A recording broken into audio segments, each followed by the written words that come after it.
యావత్ Indian television రంగంలో AI technology ద్వారా వార్తలు అందించడంలో తొలి అడుగు పెట్టింది ప్రైమ్ 9.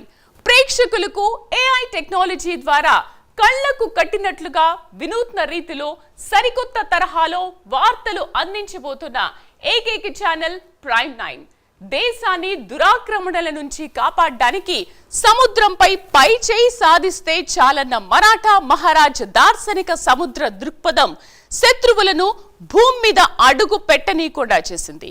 60 యుద్ధ నౌకలు, సుమారు 5,000 మంది సైన్యంతో విశ్వసనీయ నావికా దళాన్ని స్థాపించారు శివాజీ మహారాజ్. ఈ మరాఠా నావికా శక్తి బాహ్య దురాక్రమణ నుండి తీర ప్రాంతాన్ని రక్షించిన మొదటి స్వతంత్ర నావికా దళం. ఇక ఇండియన్ నావికా దళానికి శివాజీ మహారాజ్ ఒక చిహ్నంగా మారిన గాథను ఏఐ టెక్నాలజీతో ప్రైమ్ 9 మీ ముందు పెడుతోంది. Let's watch feel AI world wonders.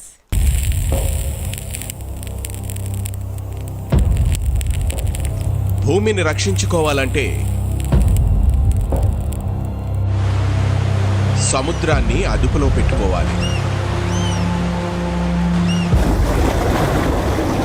ఈ నిజాన్ని అర్థం చేసుకున్న ఓ మహానాయకుడు ఛత్రపతి శివాజీ మహారాజ్.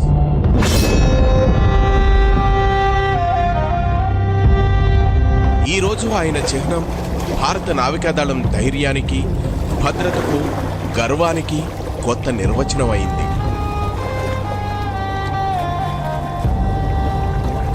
ఎందుకు శివాజీ మహారాజు ఏ చరిత్రను చూసి భారత ప్రభుత్వం ఈ గౌరవాన్ని ఆయనకు అందించిందో ఇప్పుడు తెలుసుకుందాం. 17వ శతాబ్దం. భూమిపై యుద్ధాలు, సముద్రంలో దాడులు, దేశమంతా కల్లోలంగా మారిన కాలం. ఆ సమయంలో భయం అల్లుకున్న రోజుల్లో ధైర్యానికి రూపమైన నాయకుడు అవతరించాడు.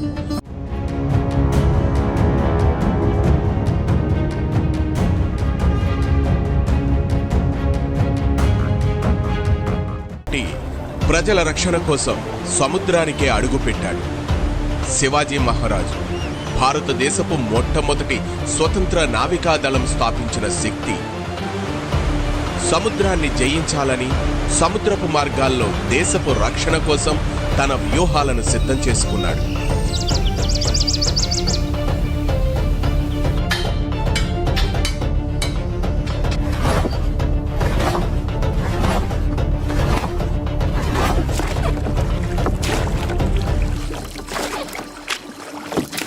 శివాజీ వ్యూహాలకు నిలువెత్తు నిదర్శనాలు సముద్రం గుండెల్లో బలంగా నిలిచిన కోటలు.